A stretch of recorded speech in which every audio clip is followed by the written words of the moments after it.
From the CyberHub bunker and studio, you're tuning in to the CyberHub Podcast. And now for your host and CISO, James Azar. Good morning, security gang. Happy Monday, April Fools. Welcome to another episode of the CyberHub Podcast. We've done so many of this. I know a lot of people keep count. I don't, but we're like at episode like 8 or 900 or something crazy. Like, I don't know. I was looking at something this morning and it was like 890 something. I was like, I've done 890 of these. That's insane. Didn't think I have. It always feels like I've only done 100. But without further ado, we've got a busy packed show for all of y'all today. It's been a really busy weekend, Easter weekend. Hope everyone enjoyed their time with their family. You've got to get a little bit of downtime because over the weekend, going into Thursday night and a Friday, and then subsequently, the holiday weekend allows threat actors to really step up their activities, because what better way to get you to pay up than to try to blackmail you over a holiday weekend? Get into that, some of that today as well. So without further ado, if you have not subscribed to the podcast, please make sure to do so. And go check out our Substack, jamesazar.substack.com. That's got exclusive content that's only available there, nowhere else. So go and check that out. Now join me for a Monday morning coffee cup cheers, which we all need on a Monday morning, especially one that's April Fools. See how good your practical jokes are today, world. Coffee cup cheers, y'all.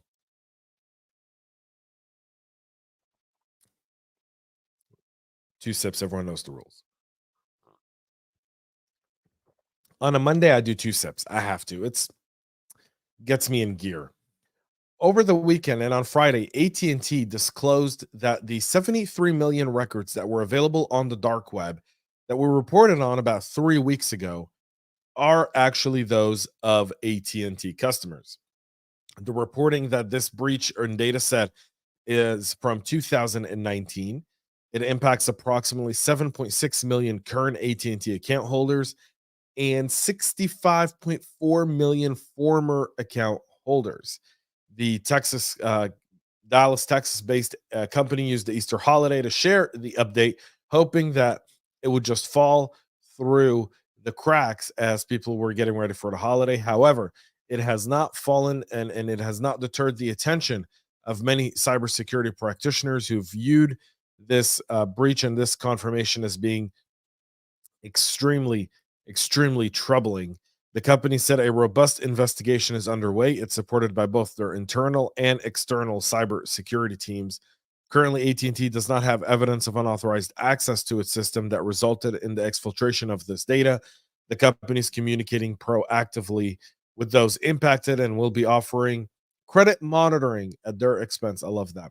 Late last month, the telco experienced an outage that knocked out cell phone service for many of its customers. AT&T definitely going through a tough patch here. So a few things to take away from this specific data set. One, their threat intel didn't pick up on it. It was third-party threat intel that actually picked up and reported it several weeks ago.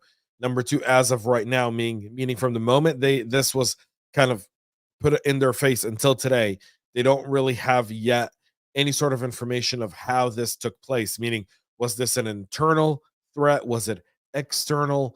Was it something in their environment, a potential third-party supply chain company or anything like that that caused this type of breach?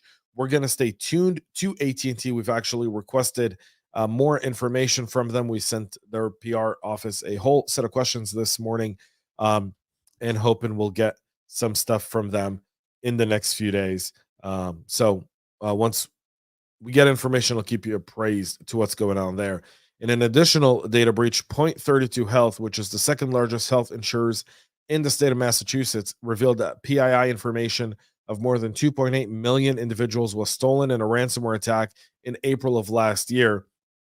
The attack was identified on April 17th of last year. It's now coming to fruition at nearly a year later. They're understanding the impact of this specific breach that impacted names, addresses, birth dates, phone numbers, social security numbers, health insurance account information, financial account information, medical history, diagnosis, and treatment information, meaning pretty much your entire detail with the insurer at this point has been compromised. Point32 Health started notifying impacted individuals in May of last year, informing HHS that more than 2.55 million individuals may have been affected. This week, the company filed a refreshed data breach notice with the Maine Attorney General, updating that number to impacted individuals from 2.55 to 2.86, meaning they found an additional 310,000 records that they did not account for in the original reporting, and have adjusted it as well. So there you've got it. You never really know the full impact until you finish your investigation.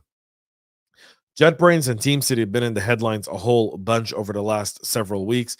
They've now patched 26 security issues in its TeamCity build management and CICD server. It's taken steps to reduce the risk of these vulnerabilities being exploited in malicious attacks. The version is TeamCity 2024.03. It was released on the 27th of March. It patches 26 different security problems, according to JetBrains. The company highlighted that it's not sharing the details of security-related issues to avoid compromising clients that keep using previous bug fix and or versions of TeamCity. So we'll hope that actually sticks. I'd be really interested to hear from like vulnerability management experts about that kind of approach. Is that a good approach, a bad approach?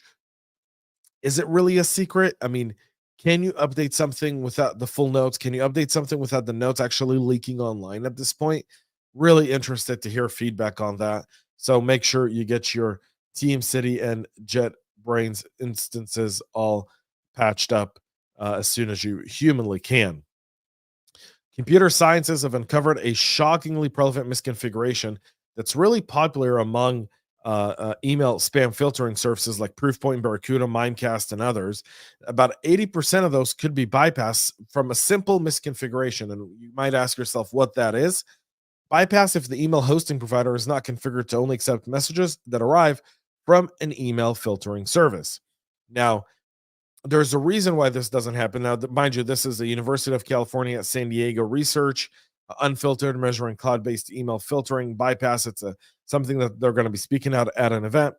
It's a cool idea, but they go, why is phishing keep going? Because a lot of businesses, this is where the operational side comes through. A lot of businesses can't afford to turn that on because that disrupts business, because not everyone you interact with has that setting. And what you do is you could turn it on, and I guarantee you, out of that 80% of companies that don't have it, 80% had it on, and 80% got so many tickets from the business going, these messages aren't coming through. They're ending in my junk folder. They're in my spam folder. And whitelisting domains didn't become an issue because it's scaled that they just turned it off and assumed the risk because they said, we've got Proofpoint, we've got Mimecast, we've got all these other tools. So while the research is effective, at the same time, this is where there's a disconnection between the academia side of cybersecurity research and the business side of cybersecurity research. And that's really important to understand that context, because what they're saying goes, wow, if we only fixed it, maybe phishing would go away. You can't fix it unless email filtering service is naturally added to every small business in America and offered in order for them to have that. Then if they've got that, then you can turn on that configuration, but a threat actor would find another way to just hijack a domain. So with that being said, I saw this in dark reading. I saw people commenting on it. I was just like, you guys have to understand the difference between a security research paper finding something without taking the business context into it. The business context matters just as much. A malicious backdoor code that's embedded in the popular Linux tool is causing some havoc, according to CISA and Red Hat. The issue CVE 2024-30904 affects the XZUtils, a tool that helps compress large file formats into smaller, more manageable ones for sharing through file transfer. The tool is present in nearly every Linux distribution, according to Red Hat. CISA also said that alongside the open source community, they're responding to reports of malicious code being embedded in the XZUtils versions 5.6.0 and 5.6.1, which may allow unauthorized access to affected systems. CISA is recommending developers and users downgrade XZUtils to an uncompromised version like 5.4.6 stable until hunt for any malicious activities and report any positive findings to the agency. Red Hat's advisory notes in all caps that certain users should stop usage for work or personal activity immediately, and provided links to updates that can be used to mitigate the vulnerability were made available. So obviously the software supply chain continues to be a difficult one to manage. CISA notified lawmakers on Friday that the recent breach of its chemical plant security tool that was linked to the flawed Ivanti product potentially affected more than 100,000 individuals, triggering disclosure to Congress under the federal cybersecurity law. The size of the breach makes it a major incident, under the threshold established by the Federal Information Security Management Act. Attackers breached the chemical security assessment tool, which houses information about chemical plant security plans, as well as another CISA system, CISA Gateway, which is the portal for tools to help secure critical infrastructure. The agency said it's also beginning to notify affected people and companies. So this is significant for CISA. As this investigation unfolds, we'll understand that. But again, this is significant. A lot of people trust CISA. They'll put in their controls. They'll be measuring, and all that data is now sitting in the hands of threat actors. It's a scary, scary thought. PyPI over the weekend suspended user registration and creation of new projects to deal with an ongoing malware campaign. PyPI being the index for Python projects, helping developers find and install packages. While thousands of packages remain available, they've been a constant contact, under constant attack by threat actors trying to infiltrate and mimic packages in order for people to download them, to build backdoors in the software side of the house. A report by Checkmarks informs that threat actors started to upload the PyPI 365 packages with names that mimics legitimate projects. The packages included malicious codes within the setup.py file that executes upon installation, attempting to retrieve an additional payload from the remote server. Checkmark makes available in its report the full list of malicious entries they found, which contains numerous typo squatting variants for many legitimate packages. And Checkpoint, for their end, list the malicious packages as over 500 and deployed in 2 different stages. So you want to make sure you cross those as well. Our final 2 stories of the day: Activision has now enabled 2-factor authentication requirements for all people impacted by the recent malware attack on its users. And these are the numbers of all the impacted, Battle.net being the most, with 3.6 million accounts that have been infected by the malware campaign. And an end of an era for Google Podcast, which will be retired tomorrow and will be moving to YouTube Music. So all of your subscriptions on Google, if you're listening to the show on Google Podcast, you're going to want to make sure that you're going to YouTube Music and subscribing to the podcast there. You get the audio, video version, you get all the show notes, you get the transcripts, you've got everything available there. You can also go to our Substack.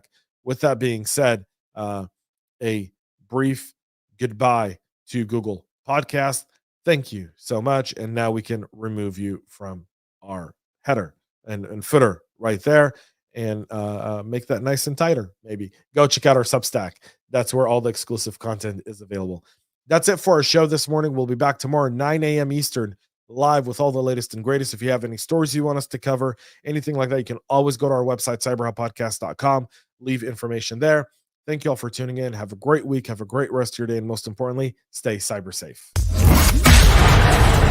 We love feedback, so make sure to connect with us on social media and subscribe to our podcast on your favorite podcast listening platform.